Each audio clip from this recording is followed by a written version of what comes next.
Prime Minister, thanks for joining us in the Today programme studio. Thank you for having me. You went to the scene of this latest attack on Jews and on the Jewish community. I know you met the police officers who detained the man. What impressions did you come back with?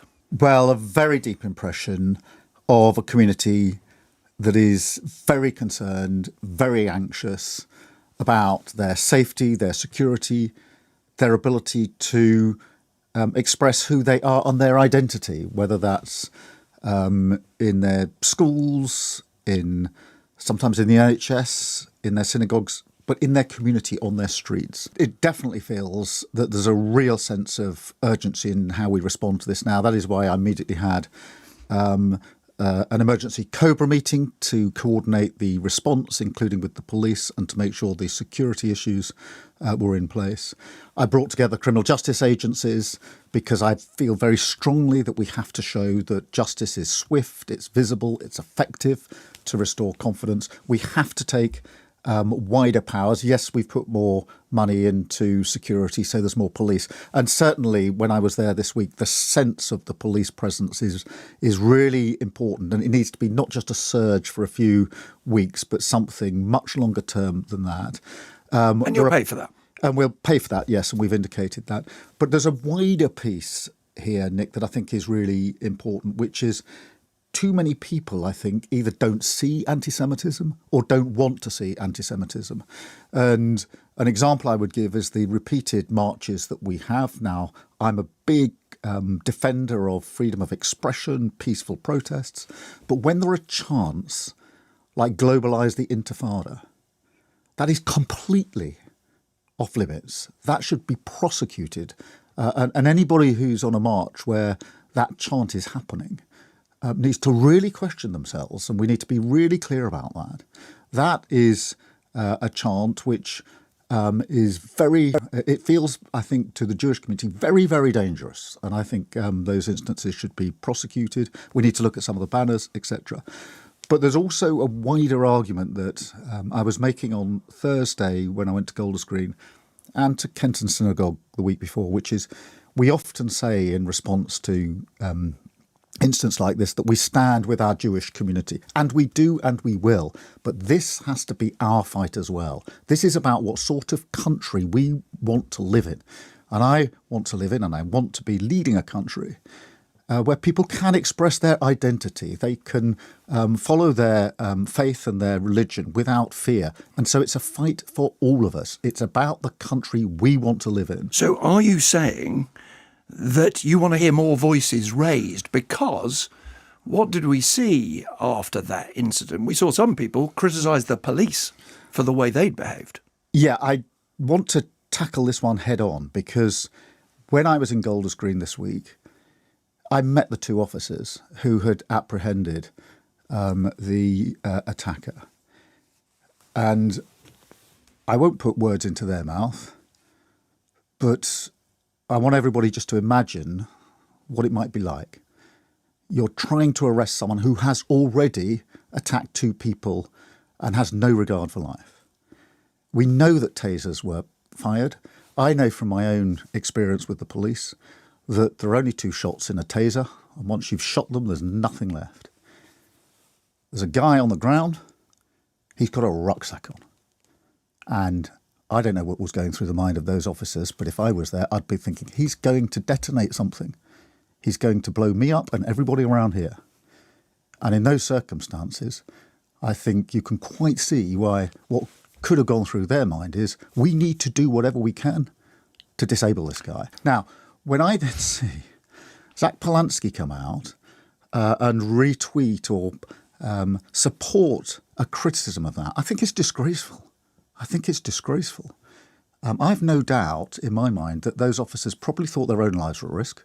And if you see the footage, there's a lot of people in the scene as well. Now, that didn't turn out to be the case, thankfully. And for politicians to wade in, as Zach Polanski did, is disgraceful. He's not fit to lead any political party. Well, we'll give him the chance to answer when he does his interview on the Today programme. Now, you've talked about policing. more broadly, you've talked about wanting to have a more robust approach to policing of protests, in particular to some of these chants. Before we talk about the detail, answer the criticism of those in the Jewish community, and you heard them when you arrived, call you Starmer the Jew harmer. They call you a traitor. And I think the reason they say this is they say, we've been feeling this ever since the massacres of October the 7th. We've been feeling this since last October's Manchester synagogue attack. We've been feeling it since the massacre on Bondi Beach. Where were you when that was happening? Why are you only saying it now? Well, firstly, let me acknowledge the depth of feeling. So I'm not here to criticise that in any way. I think many people in the Jewish community are feeling very scared, very fearful. And obviously that's being expressed in different ways. And that's the way I understand this. It's not right to say we haven't done anything. There have been a number of measures taken. In fact, the enhanced police security in Golders Green has been in place for some time. And it was made clear to me when I was there this week that that is welcome. And it was for that reason that the police officers were on the scene as quickly as they were because of that enhanced police. Same in Kenton, where I talked to lots of people in the community when were there within half an hour of the incident. They saw your speech, Prime Minister, and they said it's full of we will do this, we will do that, we will do the other. And they thought, well, why hasn't he said we have done this? So let's do protests, because you raised protests as a source of concern. We know you've got a review going on into the law. We know that the decisions day to day are not for you. They're for the head of the Met, the chief police officer in the capital. But in terms of you as Prime Minister and your principle, are you saying, I want to police the language used on marches more toughly? Yes. Or are you saying, I want to stop some protests altogether, like they, for example, did in France? I think certainly the first, and I think there are instances for the latter. I don't want to get involved in operational policing, but I think when you hear some of those chants, globalise the Intifada would be the one that I would pick out, then clearly there should be tougher action in relation to that. Now, that's not a discussion that has only been had this week in response to this awful incident. That is a discussion we've been having with the police for some time. In relation to the repeated nature of the marches, many people in the Jewish community have said to me, it's the repeat nature, it's the cumulative effect. Now, I accept that, which is why we intend to deal with cumulative effects. We are having a moratorium, because there's been a call, as you know, from your independent advisor on terrorism, Jonathan Hall. He says it's time for a moratorium on protests. I think it's time to look across the board at protests and the cumulative effect. I think it's time for, I would say, some people protesting to just reflect on what the Jewish community is going through and the overall impact that this is having. And that's why I say... Forgive me, you sound like a man, Prime Minister, who's not there yet. You've got to take advice, you've got to consult. You are ready to say some of these marches, some of these protests need to stop altogether. We need to look at what further powers we can take. And we need... this is why it's very important. This is the whole of society response.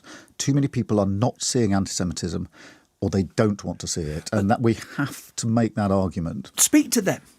There'll be some young people listening to this, older people too, who say, not only is it my right to go to the streets of London, it is my moral duty to go and protest at what I see happening in Gaza. And how dare the Prime Minister or anybody else imply that I'm in any sense responsible for the stabbing of Jews in the streets of northwest London?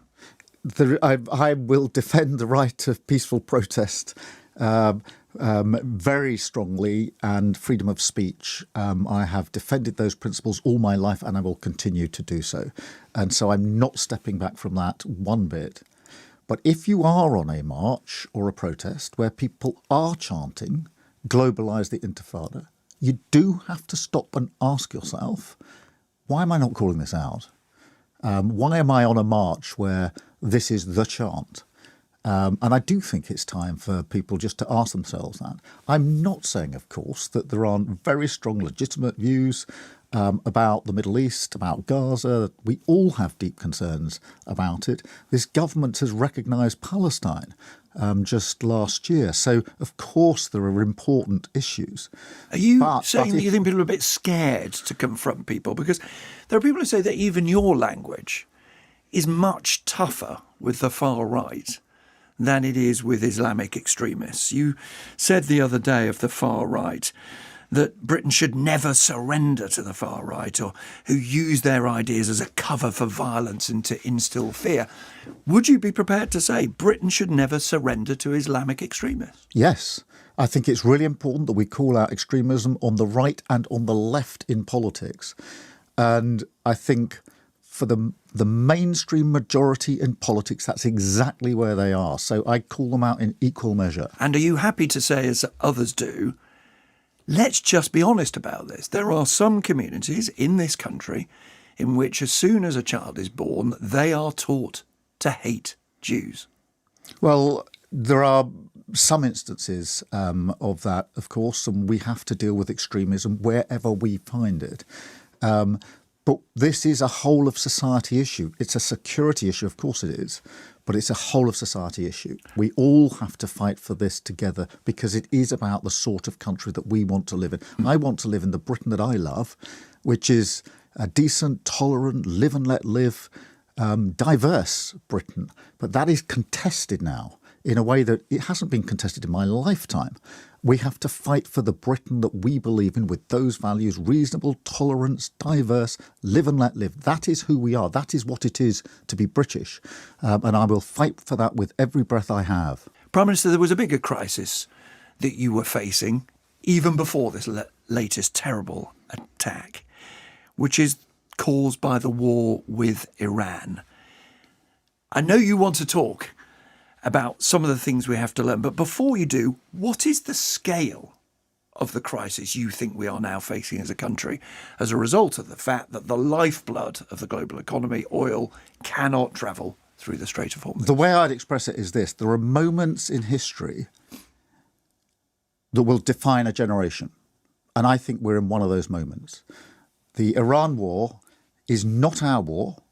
We're not getting dragged into it. Whatever pressure is put on me, I'm not going to drag the United Kingdom into a war. It's not in our national interest.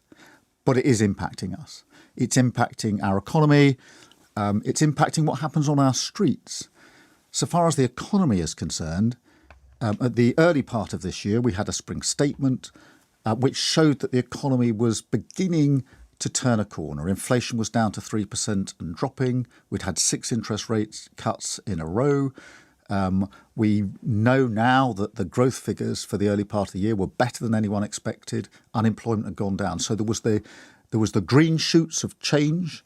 You'll have seen the forecasts this week, which show a very different picture. So the impact on our economy. So it's not our war. We're not getting dragged into it, but is it impacting our economy? To use your metaphor, are you saying the green shoots, they've withered, they've died, and if we don't do something pretty quickly, they're not growing again? It's a much greater challenge. And of course, it's not just one war. We've got a war on 2 fronts. And I think the person who benefits most from the war in Iran at the moment is Putin, because he will feel emboldened. So we've got a war on 2 fronts. And we often talk about the world being in a state of greater conflict than most of us have known in our lifetime. That is impacting what happens in Britain. My strong view is that many, many voters, many people across the country are frustrated that they haven't seen the change they want to see in this country. We've flatlined for the best part of 20 years. And I'll tell you why I think that is. That is because each time we have a crisis like this, whether it's the 2008 crash, whether it's Brexit, COVID, the government of the day aspires to get back to the status quo as quickly as possible. But the status quo wasn't working. And therefore, we cannot do that again. We have to take a different course in response to this crisis. Let me be clear. You are comparing this crisis with COVID, with Brexit, with the crisis caused by Ukraine. It is that big. You're warning people now, because we saw the Bank of England warn the other day that inflation could be more than 6% by the start of next year. Now, a lot of that depends exactly what happens when the Strait of Hormuz opens or doesn't. But that's what you're preparing people I am. for. And the reason is because we've got a war on 2 fronts. I think we obviously have to pull together countries to get the Strait of Hormuz open, and that's what I'm doing in the coalition I'm leading with President Macron, that we have been working very hard on in recent weeks. And we need to get the strait opened as quickly as possible. But even when that happens, I don't want anybody to think that once the Strait of Hormuz is open, it all returns to normal. It won't be like that. There's then the war in Ukraine, and all the indicators are that the world is going to get more volatile, not less volatile. In that context, you have to look at Europe and ask itself, is Europe strong enough? I don't think we are. And we have to look at our alliances and ask ourselves, are they as they've always been, or are some of them under strain? So that's the context for this. But then the response then has to be not the status quo. I'm absolutely clear in my mind about that. But a changed Britain, a stronger Britain and a fairer Britain. And when I say stronger, Nick, what I mean by that is a country that can withstand these shocks, these global events, and that means strengthening our economy. Of course, that means investment, technology, getting rid of all the barriers to the economy, but it means being much closer to the EU.